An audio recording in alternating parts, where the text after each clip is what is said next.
Good morning students. पिछले videos में हमने भारतीय आर्थिक चिंतन के प्रमुख स्रोत, उसकी परिभाषा एवं क्षेत्र के विषय में अध्ययन किया था। आज हम इसकी कुछ मुख्य मान्यताओं पर चर्चा करेंगे। प्राचीन आर्थिक विचारक अर्थशास्त्र को एक पृथक विषय नहीं मानते थे। उन्होंने अर्थशास्त्र के साथ साथ राजनीति शास्त्र, धर्मशास्त्र, नीति शास्त्र आदि भी उससे संबंधित था। उनका आर्थिक जीवन का संचालन नैतिक और धार्मिक उपदेशों के अनुसार होता था। मनुष्य का जीवन भौतिकवादी न होकर सरल, आदर्शवादी, धर्मपरायण था। इस चिंतन को प्राचीन समय में अलग करने की कोशिश नहीं की गई। यही कारण है कि अर्थशास्त्र की कुछ मूलभूत मान्यताएं या प्राचीन आर्थिक चिंतन की कुछ मूलभूत मान्यताएं इस प्रकार की थी। उसमें हम सबसे पहले देखते हैं एकात्म मानव।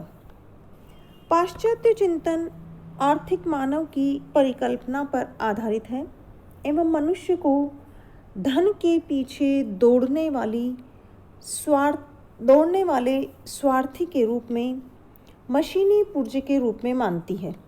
जबकि जो हमारा भारतीय प्राचीन चिंतन है वो आर्थिक मानव की अवधारणा को पूर्णतया नकार कर उसके स्थान पर एकात्म मानव की अवधारणा प्रस्तुत करती है। भारतीय चिंतकों ने मनुष्य को केवल अपनी जैविकीय अर्थात बायोलॉजिकल और जो अपनी फिजिकल अर्थात भौतिक आवश्यकताओं की पूर्ति के लिए यंत्रवत या मशीनवत काम करने वाली किसी भौतिक या स्थूल इकाई के रूप में नहीं देखा, बल्कि वे तो उसे सर्वव्यापक ब्रह्म के रूप में सूक्ष्म व चैतन्य एकात्म मानव के रूप में ही स्वीकार करते हैं। उनके अनुसार तो प्रत्येक मनुष्य साक्षात ब्रह्म का ही स्वरूप है, अर्थात अहम ब्रह्मोस्मि। वे मानव को समग्रता की दृष्टि से देखते थे और व्यक्ति के कल्याण के लिए वे चारों विज्ञानों धर्मशास्त्र, नीतिशास्त्र, अर्थशास्त्र व राजनीति को आवश्यक मानकर चलते थे। यही कारण था कि लोगों का आर्थिक जीवन या दैनिक जीवन धार्मिक एवं नैतिक वातावरण से प्रभावित था और काफ़ी सरल, उनका आर्थिक जीवन काफ़ी सरल और सौम्य था। उनके अनुसार जो व्यक्ति पूरे समाज की सोचता है, जिसमें सामाजिक व्यवस्था बनाए रखने के गुण हैं, जो समाज में बिना संतुलन बिगाड़े धन कमाता है एवं उसका उपभोग भी करता है, जो बिना किसी पूर्वाग्रह के स्वयं की इच्छा से किसी भी पूजा पद्धति को अपनाता है, अर्थात वो ईश्वर के किसी भी स्वरूप में आशा व्यक्त करके जीवन के अंतिम लक्ष्य मोक्ष को प्राप्त करता है, उसे संपूर्ण एकात्म मानव कहते हैं। और यही कारण है कि प्राचीन भारतीय अर्थशास्त्र की पहली मान्यता एकात्म मानव की थी। दूसरा है समग्र विवेकशीलता। भारतीय आर्थिक चिंतन पाश्चात्य आर्थिक दर्शन की आर्थिक विवेकशीलता के स्थान पर समग्र विवेकशीलता की बात करता है। भारतीय दर्शन प्राचीन समय से ही समग्र, समन्वित एवं संतुलित दृष्टिकोण में विश्वास करता है।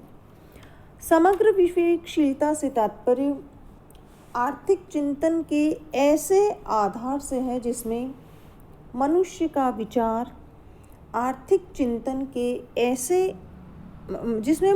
विचार आर्थिक मानव के एकांगी दृष्टिकोण को न रखते हुए जीवन के समग्र पहलुओं तथा ऐसे मानव के अन्य मानव अर्थात दूसरे व्यक्तियों से एवं मानवेतर अर्थात जो मानव से इतर जो सृष्टि है, जिसमें पशु, पक्षी, बाकी सब जो आते हैं उस सृष्टि के साथ परस्पर पूरक एकात्म संबंधों पर विचार करके समृद्ध, सुखी एवं कृतार्थ जीवन की दशा का बोध कराता है, वह समग्र विवेकशीलता है। भारतीय दर्शन प्राचीन समय से ही एक ऐसे मनुष्य को आर्थिक क्रियाओं का केंद्र मानता है जो आर्थिक, नैतिक, धार्मिक, राजनीतिक, जीवकीय, पारिस्थितिकीय व अन्य तत्वों के सामूहिक प्रभावों से प्रभावित होता है। अर्थात जो प्राचीन दर्शन है वो प्राचीन समय से ही समग्र, समन्वित एवं संतुलित दृष्टिकोण में विश्वास करता है। फिर है तीसरा, धर्म धारित आर्थिक संरचना या अर्थ संरचना। अर्थशास्त्र एक नैतिक अर्थ रचना का विज्ञान है, ऐसा भारतीय चिंतक मानते हैं। भारतीय चिंतन के अनुसार अर्थशास्त्र को धर्मशास्त्र के नियमों एवं मर्यादाओं में काम करना चाहिए। भारतीय चिंतन के अनुसार धन जीवन का ध्येय नहीं बल्कि एक साधन मात्र है। अतः उत्पादन, वितरण एवं विनिमय आदि आर्थिक क्रियाओं में मनुष्य को ईमानदार, उदार एवं न्यायपूर्ण होने पर बल दिया गया है। यहाँ पर धन को त्यागपूर्वक भोगने का धार्मिक निर्देश माना जाता था। इस दृष्टि से 4 पुरुषार्थों की कल्पना, वर्णाश्रम व्यवस्था, संयुक्त परिवार प्रणाली, शिक्षा की गुरुकुल प्रणाली, पंच महायज्ञ और अन्य प्रकार के यज्ञ, दान, दक्षिणा, सर्वव्यापक ब्रह्म की अवधारणा, पुनर्जन्म, कर्मफल, प्रकृति के प्रति मातृभाव, ट्रस्टीशिप, दया, परोपकार जैसे गुणों को महत्व, सहभागिता एवं सर्व कल्याण की भावना पर जोर दिया गया है। धर्मधारित अर्थ रचना की मान्यता में मनुष्य का संपूर्ण जीवन ब्रह्मचर्य, गृहस्थ, वानप्रस्थ एवं संन्यास में विभक्त था। यहाँ पर धर्म शब्द ध्री अर्थात धारण करना से संबंधित है। तो भारतीय चिंतकों के अनुसार वही अर्थ संरचना मंगलकारी हो सकती है जो धर्म धारित हो, धर्म नियंत्रित हो। अतः नैतिकता मतलब धर्म को अर्थशास्त्र, अर्थव्यवहार, अर्थ रचना एवं आर्थिक सिद्धांतों से अलग नहीं किया जा सकता है, ऐसा भारतीय चिंतन मानता था। फिर आता है अर्थशास्त्र के क्षेत्र में औचित्य अर्थात न्याय का सिद्धांत।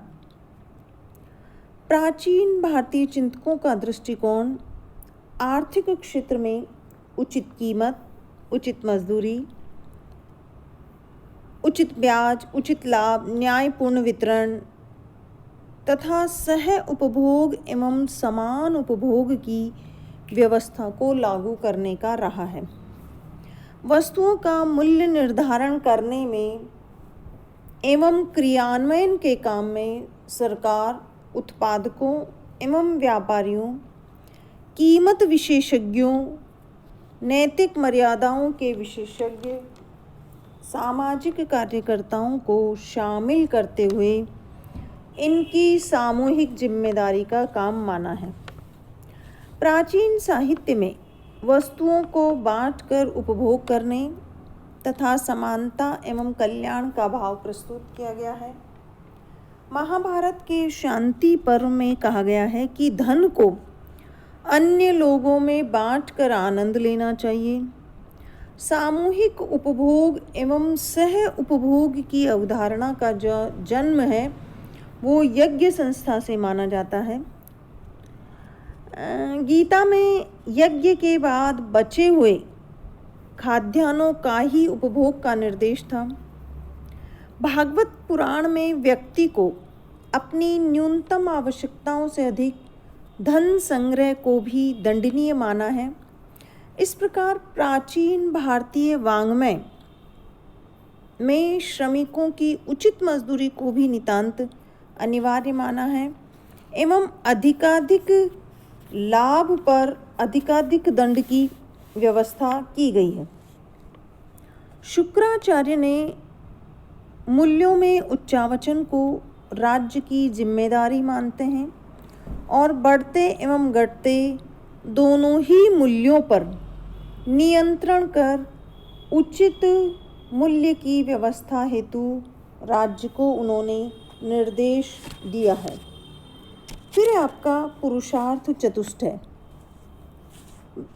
पुरुषार्थ चतुष्टय में ये माना गया है कि जो धर्म, अर्थ, काम, मोक्ष ये पुरुषार्थ के 4 स्वरूप माने गए हैं, इन्हें चतुर्वर्ग भी कहा गया है और इन्हीं के बल पर व्यक्ति उत्साहपूर्वक कार्य करता है तथा जीवन, जगत एवं परमात्मा के प्रति अपनी कर्तव्य निष्ठा को ज्ञापित करता है। इस विषय अर्थात पुरुषार्थ चतुष्टय में इन 4 चतुर्वर्गों की विवेचना हम अगले वीडियोज़ में करेंगे। धन्यवाद।